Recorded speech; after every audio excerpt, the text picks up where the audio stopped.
Hey everybody, welcome to Always Bored, Never Boring.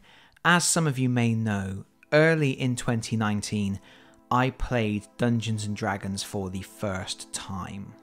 I had before that played hybrid games. I had used the role-playing rules for Warhammer Quest, and I had played Advanced Hero Quest, and I had even owned 2 of the previous Dungeons & Dragons starter sets, but had never actually got around to playing them, had never found a group to sit down at the table and play the game itself.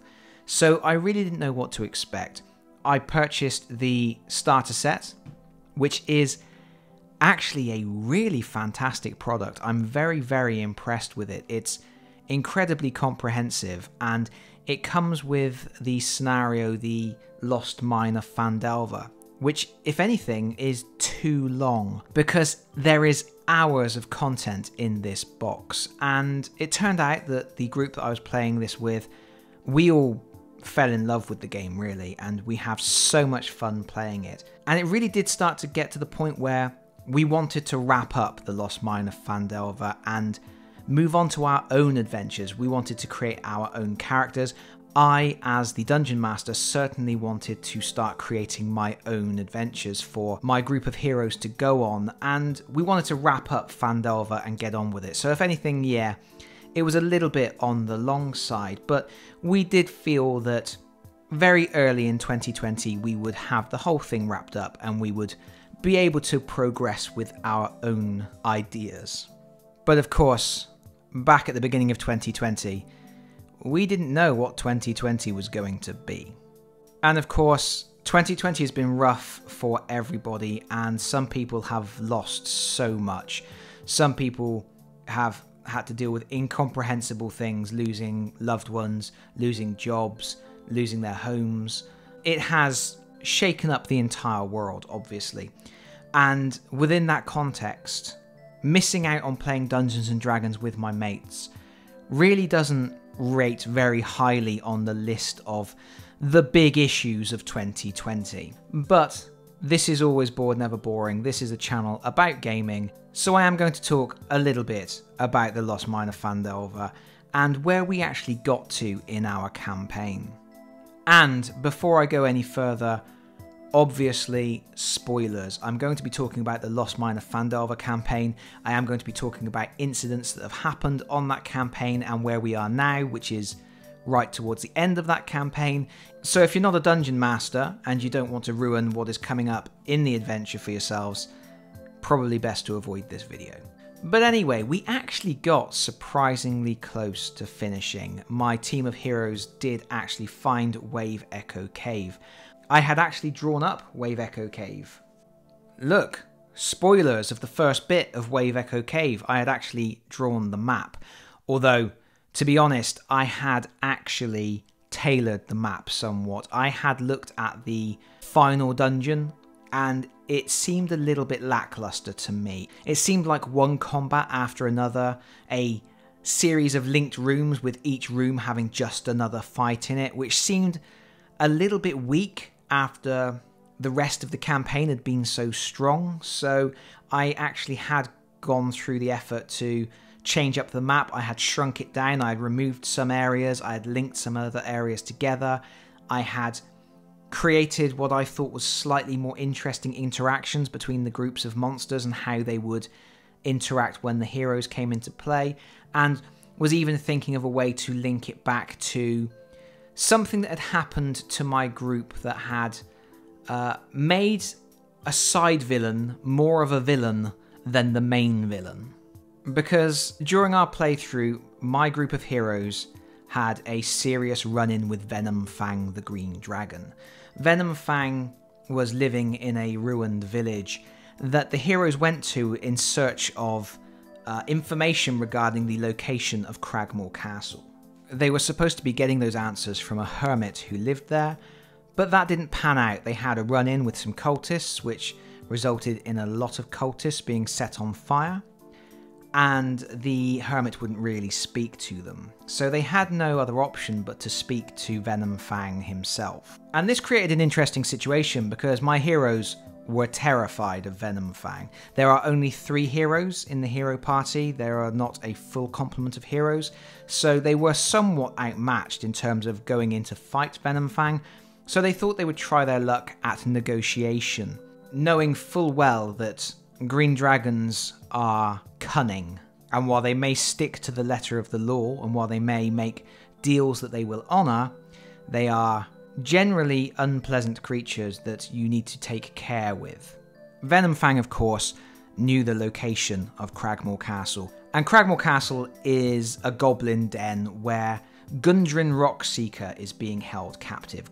Gundren Rockseeker knows the location of Wave Echo Cave and has a map to it, but he has been kidnapped by the goblins, which is why our heroes were trying to find the place to begin with. Venom Fang agrees to tell them the way to Cragmore Castle, and there are many ways to find the way to Cragmore Castle, but my heroes were struggling, so Venom Fang offered up the information. But in exchange for half, exactly half, of everything they found there. The heroes agreed, and this was a mistake. Cragmore Castle turned out to be a bit of a bloodbath. There was a huge battle with lots of goblins and orcs and whatnot. The heroes were ultimately triumphant. They would occasionally glance out of a window in the castle and they would see Venom Fang standing on a mountaintop nearby, overseeing events, making sure that things happened the way that he intended them to. But ultimately, the heroes succeeded. They wiped out all of the villains in Cragmore Castle, and they found Gundren Rockseeker alive and well, and they found his map also. They had the foresight to hide the map. They did not have the foresight to hide Gundren Rockseeker. So when they emerged from Cragmore Castle and encountered Venom Fang again, Venom Fang insisted on taking exactly what they had bargained upon, and he started by biting Gundren Rockseeker in half and swallowing the top half whole. He let the heroes keep the legs. This annoyed my heroes somewhat. I'm sure if they are watching this video, they will agree with that particular assessment of the situation. It didn't go down well. It didn't go down as well as the top half of Gundren Rockseeker went down. He was delicious. But for me, it was probably the highlight of the campaign. It was my first real chance to fully flesh out role-playing a character, a villain, to actually create things that were well beyond the bounds of what you actually get in the starter set. There's nothing in there about making these deals or having Venom Fang make those types of decisions. That all came from me, and it really was an opportunity for me to kind of flex a little bit as a DM and explore certain options that DMs have available to them. I did adhere to the rules as I went along. I made sure that I gave the heroes opportunities, gave them all of the secret roles and things that were necessary to avoid particular situations. I didn't just decide what I want to happen and then have it happen. I made sure that it was a legitimate series of events and consequences. But I was very happy with how it turned out, and in the process of doing that, I think I made Venom Fang the major villain of the story, which he isn't really. But I think my heroes now think of Venom Fang as the main villain.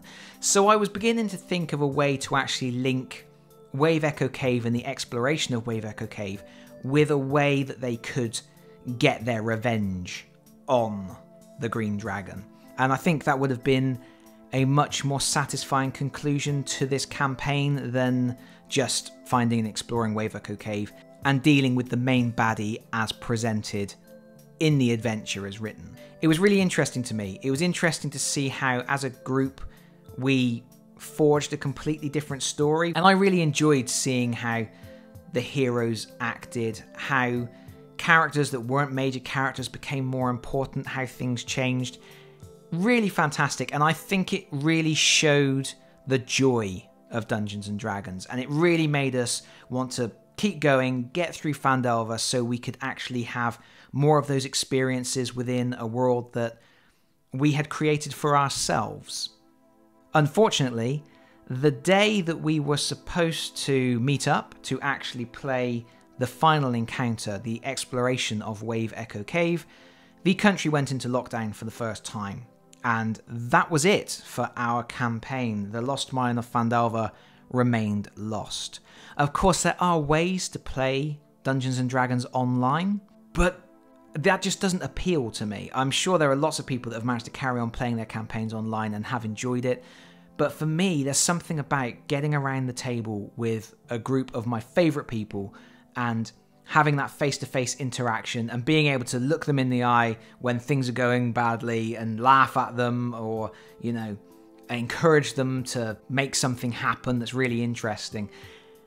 And I just think I would lose a lot of that enjoyment playing through a screen. So we have not played online, and we have, of course, continually thought, well, soon we'll be able to meet up. Soon we'll be able to meet up. And it hasn't, as of yet, happened. So the Lost Mine of Phandelver is still waiting for us. We do intend, as soon as we get an opportunity to in 2021, well, hopefully in 2021, we do intend to get together, finish off this campaign, put it to bed. And in the meantime, I have started thinking up my own campaign. I have some ideas that I'm really excited about. I have concepts that I cannot wait to put in motion, and I know that my players are really excited with hero characters that they've been coming up with. They've had some really exciting ideas, some really fantastic stuff. The process of creating those heroes has given me loads of inspiration for things that I can do and challenges that I can present to them, and I feel like we've really sort of got into Dungeons & Dragons now. I think the starter set was a really fantastic way to hit the ground running. Our first session, which we did video and is on the channel, was quite a hilarious mess, really. But we had so much fun doing it, and from there I think we continually have picked up speed in how we play the game and how we interact. And we sort of know each other a little more now. We know what's coming. They know a little bit more what they can expect from me as a dungeon master, and I can plan a little better for some of the solutions they come up with to common problems. But I don't really know what the point of this video is, really. I guess as we draw close to Christmas, I am feeling a little bit sad that Dungeons & Dragons languished the way it did in 2020. And again, I am well aware that in the grand scheme of things, not being able to play Dungeons & Dragons really is a minor thing. But it is one of the things that had become quite a recurring and important part of my gaming hobby. Getting together with those people, having those interactions. And yeah, I do feel sad that we have lost out on a load of those sessions. And I cannot wait to actually get back into Dungeons & Dragons. I think the other reason that I wanted to do this video, other than to share the story of Venom Fang and Gundren Rockseeker, half a hero, was to just reiterate something that I think I've said numerous times before in other videos.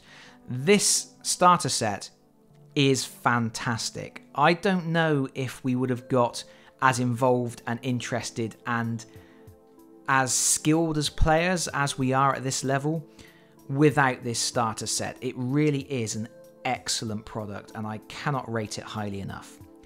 As I said, I do think the campaign itself is a little bit on the long side. It does seem to be the case that once you've got about halfway through, you do start thinking to yourself, okay, I get this now. Now I want to create my own character rather than playing with one of these preset characters that come in the set. And I guess that means, as much as anything, the starter set has done its job really well.